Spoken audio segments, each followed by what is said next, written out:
Don't look too hard at this newsstand.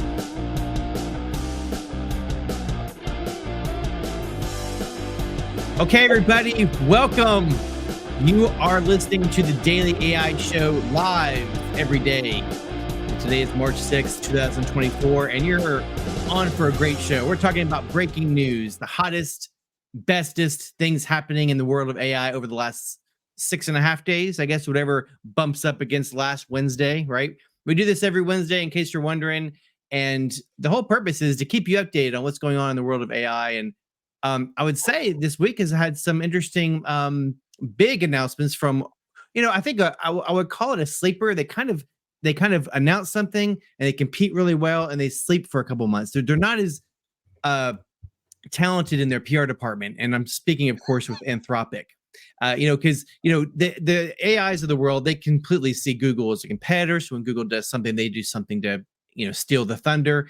Anthropic, maybe OpenAI doesn't see them as much of a competitor, so I guess they don't worry about their announcements. But this is getting pretty good buzz. I'd love for you all to get your thoughts on it. But what I'm referring to is Claude 3 and the 3 different iterations of their model. So they have 3 different versions of their newest chat solution. Does anybody remember the 3 different versions? One's Haiku, one's Sonnet, and one's Opus. Yeah, that's right. And Opus is the most expensive one. You can't get access to that unless you get the Pro. Haiku is supposed to be the free version, which is faster, and I guess Sonnet's right in the middle. But I haven't tried all 3 to test them side by side. But what are y'all thoughts on what they've done recently?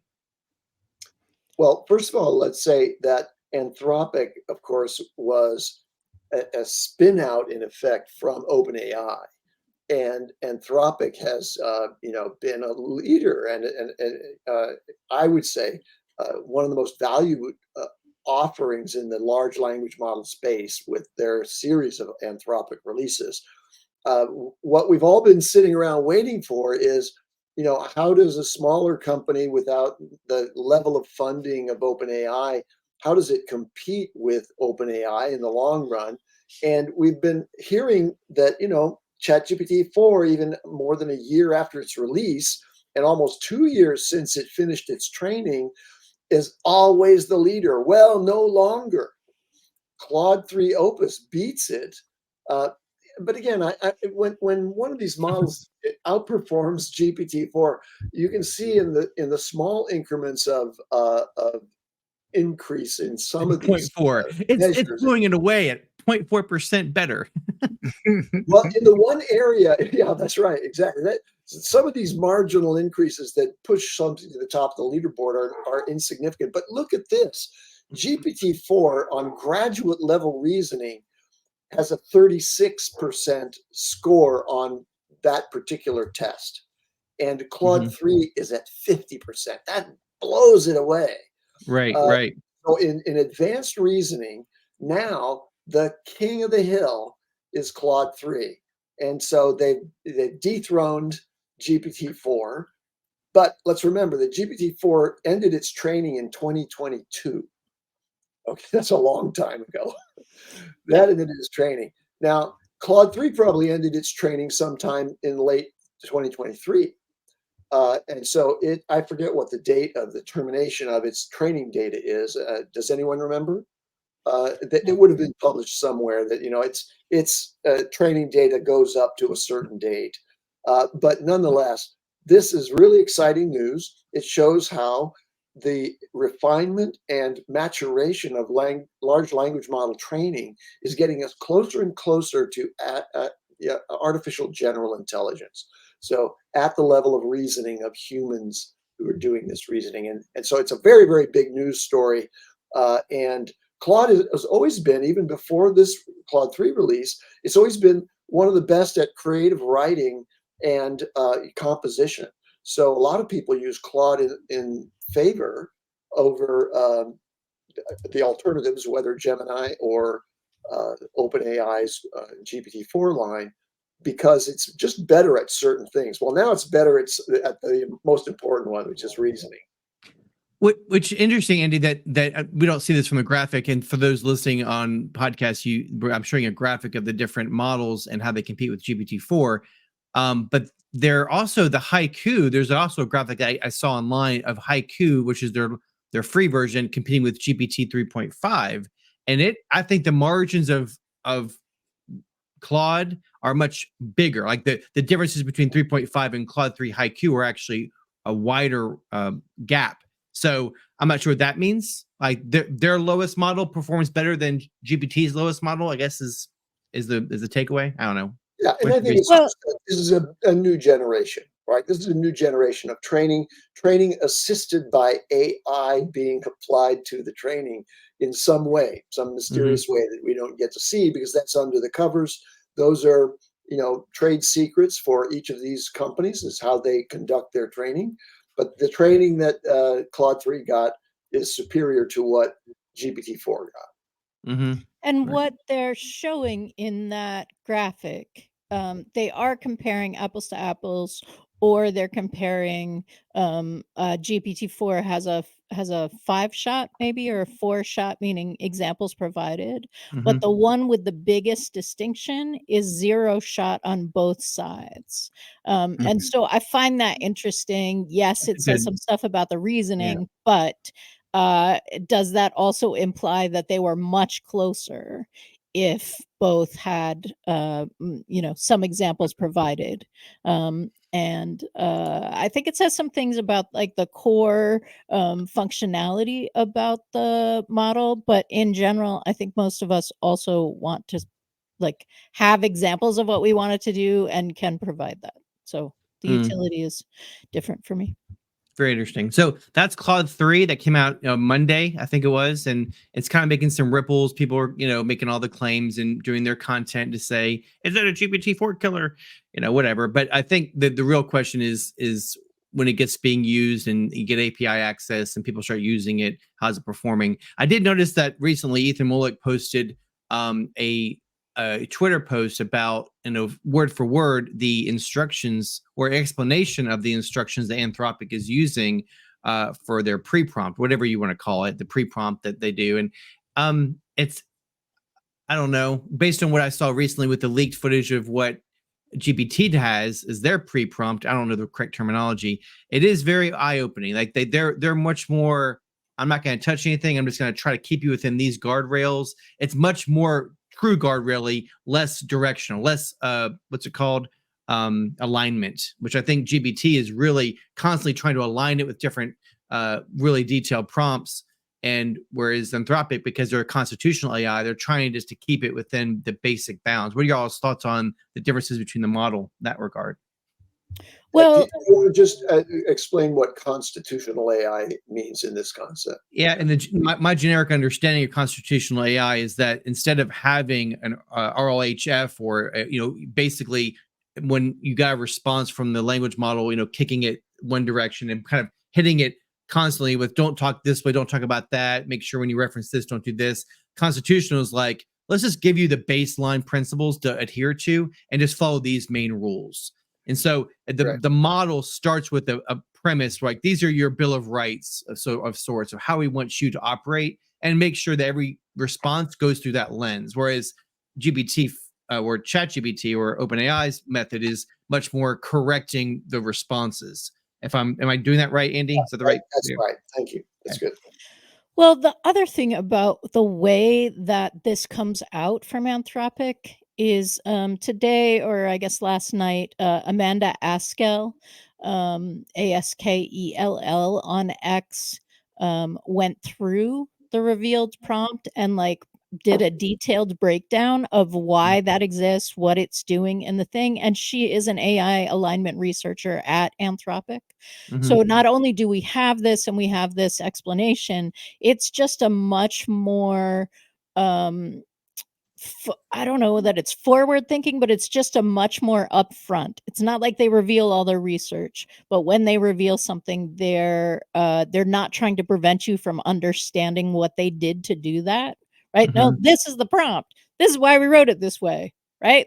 So I think it's in that context, it's really different than OpenAI or Google. Yeah. Here's something that I think is a good context for this sort of face-off between the spin-out Anthropic and OpenAI. So OpenAI started out as a sort of a non-profit, ethical AI concept, and a bunch of major players donated money to it at the inception of it, including Elon Musk. Yeah, setting up the Anthropic, next story. that's Yeah, right. This is exactly. the segue that I'm leading up to here. The Anthropic spun out. I forget the name of the CEO of Anthropic, but was at OpenAI, left along with some others to form Anthropic to create a more ethical AI company, because already inside they saw the emergence of more commercial interest, and clearly OpenAI has moved swiftly in that direction, somewhat away from this pure constitutional AI that is ethical and better for you and the world, right? So now you got Be Elon. careful. Ethical is a minefield. Ethical for one is not for another. So Indeed. yeah. So, But you're right. the, They kind of and we'll get to this in the next story. I think is important. But you're mentioning they had to, in their mind, because their goal was AGI. They had to get more money, and in order to get more money, they had to go for profit. So, and then whereas Anthropic, it kept their original tenets. Is that kind of where you're going with it? Is that they kind of remained loyal to their initial ethos? yeah, if you could think of this as the dark side and the good Jedi's, like Anthropic is trying to lay claim to the Jedi line of AI development. So anyway, and thank you, Beth. Beth put up the name of the CEO of and one of the founders of Anthropic. It's But Dario. this is actually, yeah, this is actually, sorry, yeah, I was going to say this while I'm sharing the screen while we're at it. So Beth mentioned Amanda Askell put up the Claude 3 system prompt. And what I had mentioned is Ethan actually breaks down her explanation of this system Oh, prompt nice. line by line. So I can show that if you like. But what's interesting is this is it. And if you looked at the leak from OpenAI, it was very detailed. Like, don't ever give recipes. When somebody asks for it, it's just really, and don't give summaries of books, or it had some really like slapping the hand of a teenage child kind of a prompting. Yeah, the laundry list of don'ts. Exactly. Yeah. Whereas this is like, hey, we just want to make sure you know who you are, what the date is, and and it's very interesting. So I think that's interesting for everybody to. What does that mean for us? I don't know. How does that going to make you change how you use it? I don't know. Because at the end of the day, you're going to hopefully go side by side and be like, you know what, GPT is better or Anthropic's better, and it's the output that we're looking for, not, then in 5 years from now, are we going to care about how it's put together as much, or are we going to say this is a better output? I don't know.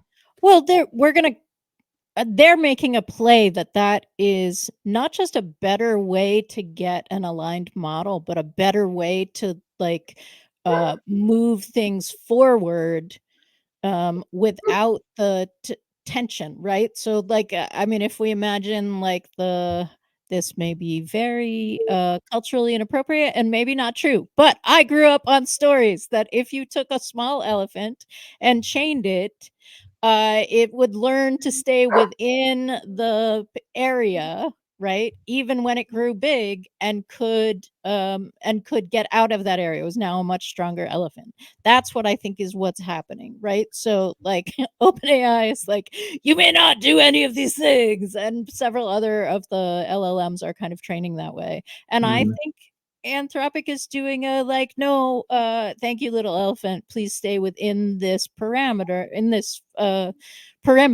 and don't try to explore outside of it. Exactly. And we're still in the growing elephant season. We do not know. So moving on to other news, I want to mention, of course, anybody can jump in with their list of things that were most interesting to you guys. I want to bring back the Elon Musk thing. And we don't talk very much about him because I think he's just making a PR play again, suing OpenAI for, again, I don't know why he's got standing, but they responded back with a very interesting post. If anybody read their response, it's a bunch of emails. And I'm a big Elon fan, but golly, Elon, why he really messed up this one by basically claiming that they were going in the wrong direction with the original source, kind of what we already talked about, or the original intent of OpenAI. And then OpenAI responded with, well, here's all the emails between you and us where you basically said, go for it, and you don't want a part of this, or you wanted the whole company for yourself and you wanted to own it. And it was just like, obvious that Elon's in the wrong. What are your all's thoughts on that?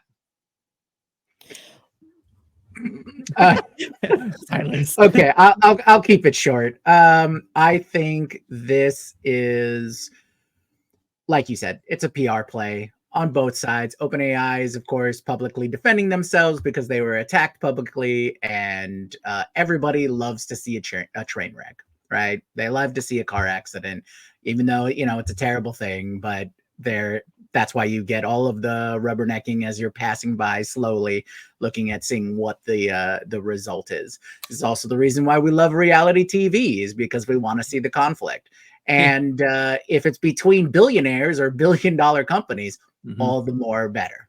So I think that's just it right now. It's just a back and forth. I don't think we're actually going to see any positive movement. It's working. We haven't talked about this since it happened, right? Elon tweeted on March 1st, and now we've had a response at yesterday. Yeah, well, I got one thing before you said one. It's interesting is I get like maybe 10 or 15 newsletters that are subscribed to.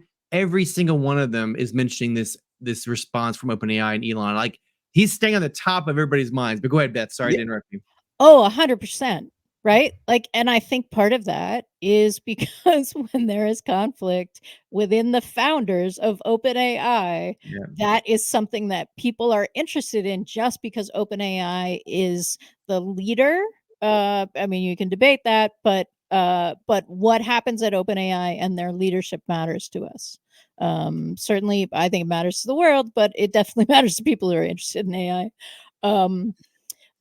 So Elon sued, saying breach of contract because it was formed as a nonprofit and then is no longer functioning as a nonprofit. And he wants discovery, right? And he wants everything to be released. I think the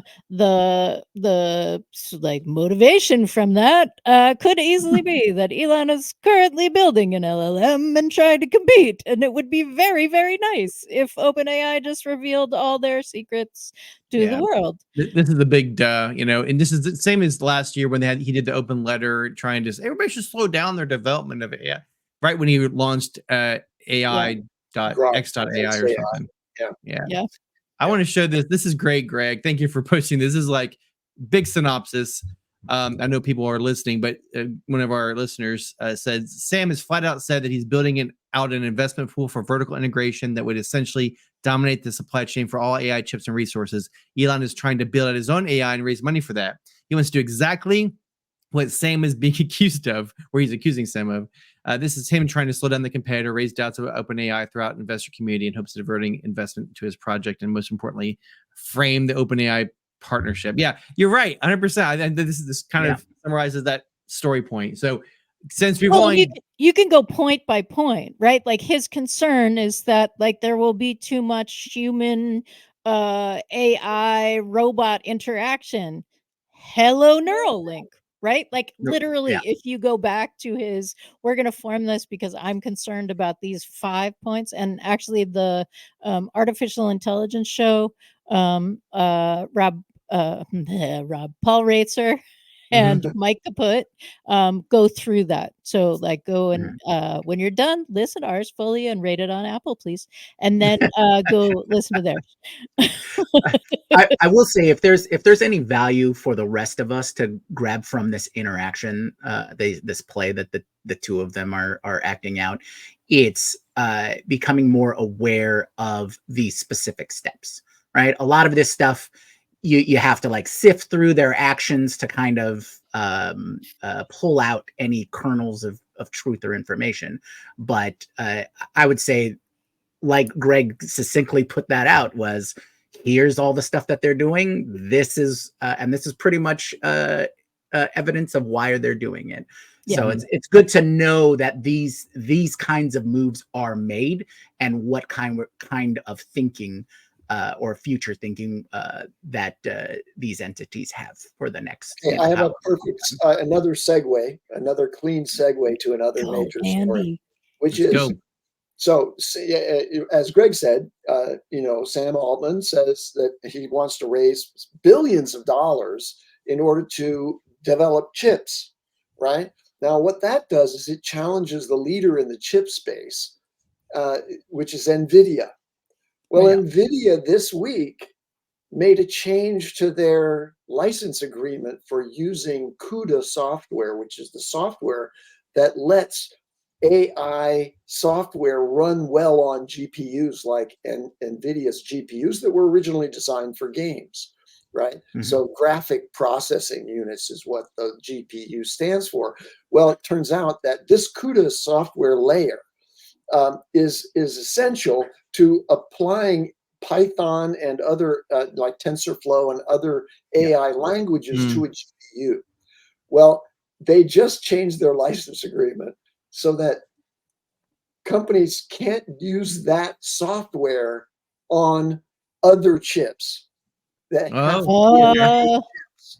okay, so you can use the shovel, but you can't use the shoveling method on a different shovel. You can only shovel the way you need to shovel with our shovel.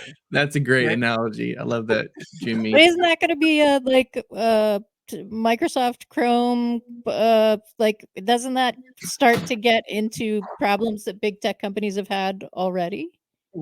Well, in the past, not AI, right? Like, well, it specifically silos chip manufacturing and the software that is used that allows for it to the be computational part, the compute to those manufacturers. So you're either using NVIDIA chips, or you're using TPUs from Google, or you're using Microsoft's chips, those kinds of things. Yeah. So so now you get a picture of all of these major players with astounding levels of investment, billions of dollars of investment, all racing to build the ecosystem that works for them. And just in a show yesterday, I think I made the point that there's specialization of software plus hardware combinations. We see it in the company Grok, GROQ, that built an LPU, a language processing unit that's specific to the effect of running large language models. So that chip with that large language model goes orders of magnitudes faster than running a GPU, the very best GPUs from NVIDIA, using large language model code. So there's a big space race going on right now. And so that's my segue on that one. Let me just toss out another one, which is, now we're talking about the emergence of assistants and embodied assistants in the form of robots. Okay, so that's going to happen in this enormous space race. And Figure, the company that makes the most humanoid of the robots, raised $675 million to build their own AI models expressly for use within humanoid robots. Who's this? 175 million. That is, we used to think about. Who did that? Who did that? Figure. Oh, Figure. Yeah. Gotcha. Yeah. And OpenAI is a major partner as part of that. Part of that deal. For those who don't know, Exciting that's news. a big leap. Exciting news. Follow the money. Follow the money. That's true. I want to go backwards and do a different segue, though. If you've looked at the robot videos, Figure's robot is the one that made coffee, and Elon's robot is the one that folded a shirt. Right? They both walk like they have diapers.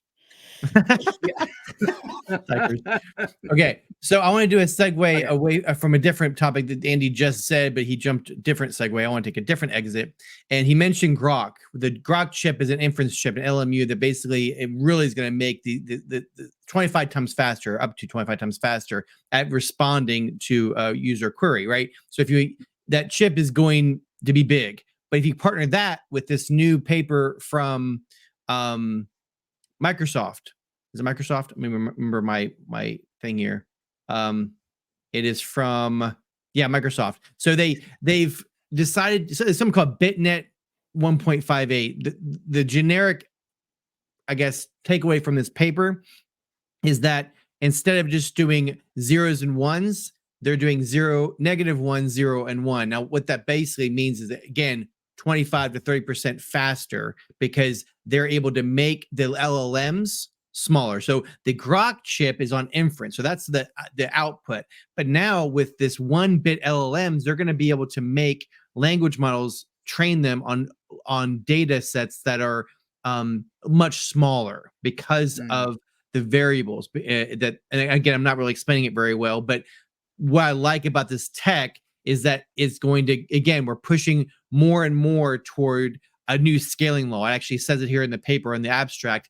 This is more profoundly, it's defining a new scaling law, which basically means that we're going to be able to get further faster with less space, which means we're going to be on phones, these language models. So big news. I think it's a huge advancement recently.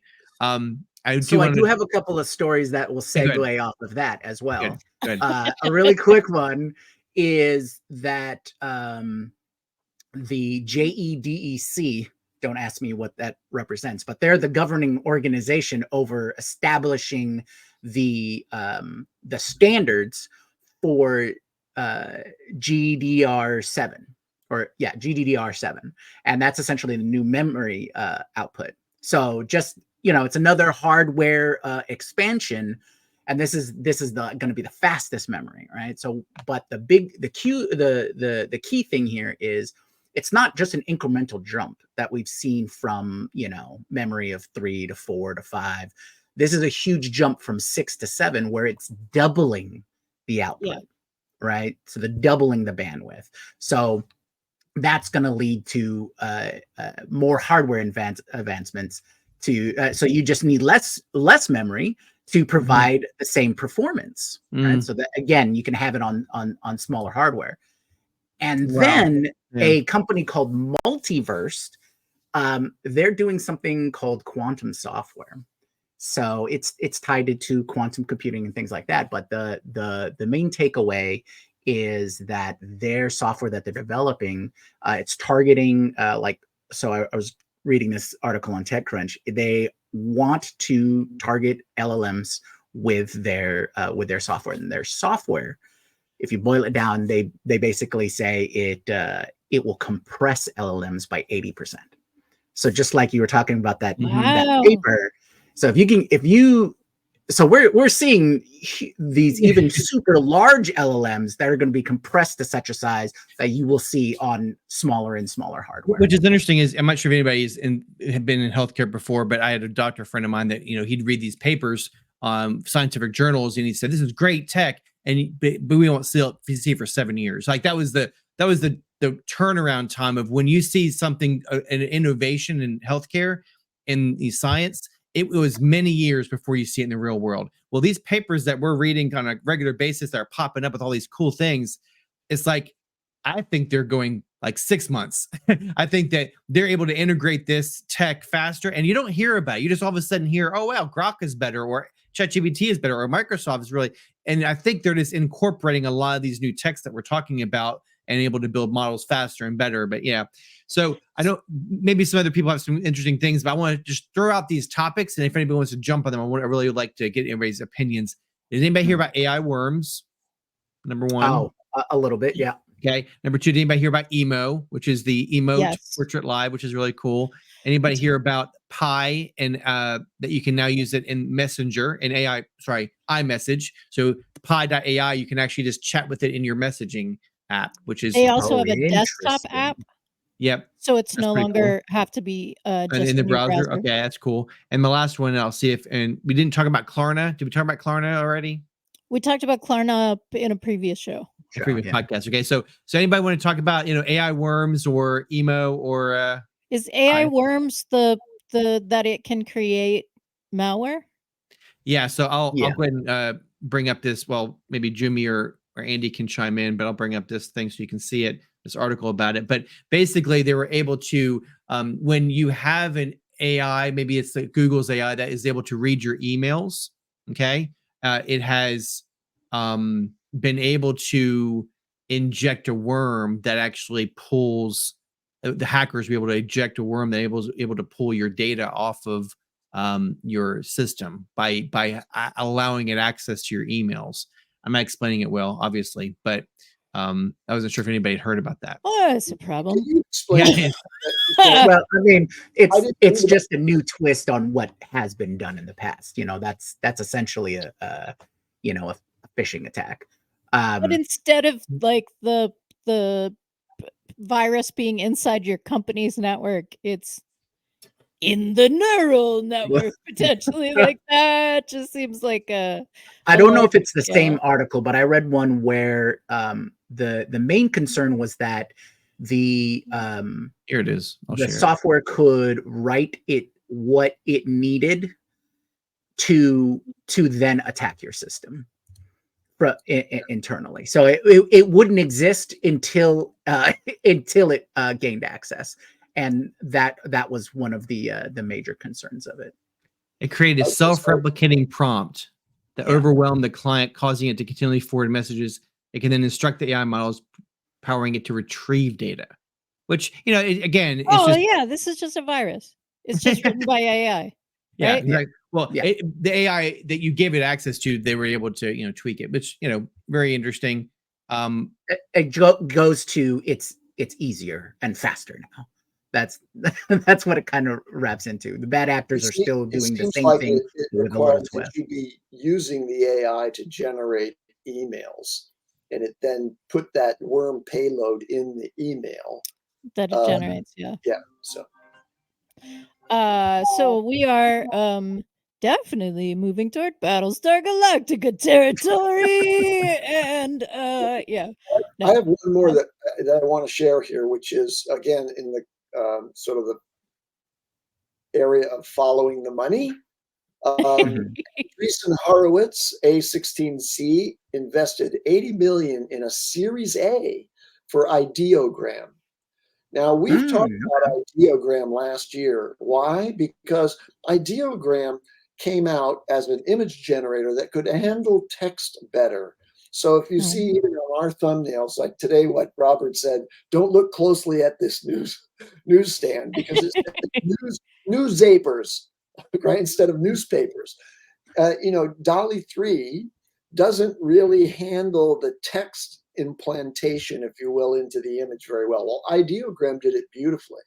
So they had this essential ability. Well, an $80 million Series A is, like among Series A's, that's, in history, that's a very, very large Series A.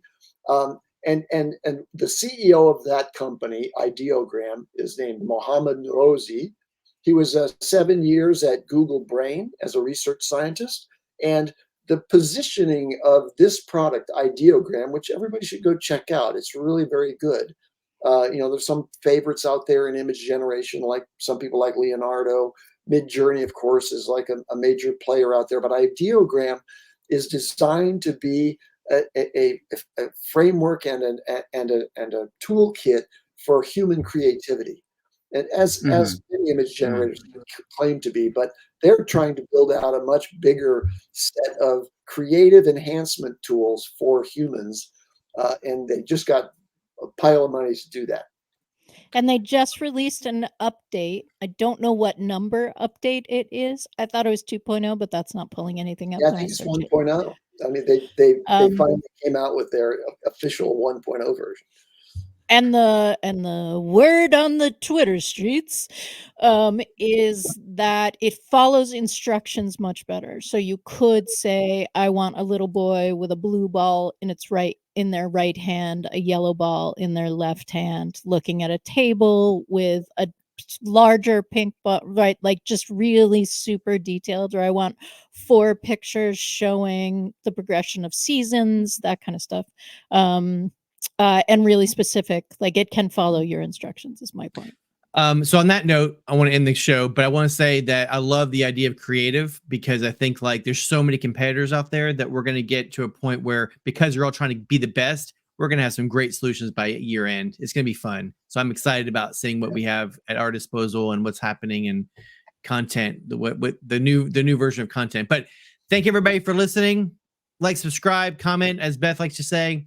We'll see you tomorrow, same bat time, same bat channel. And the future of work. So, you know, a totally inconsequential show. Come, tell your friends. Right. You don't want to work omens and shamans, but it can tell you the future. Aloha.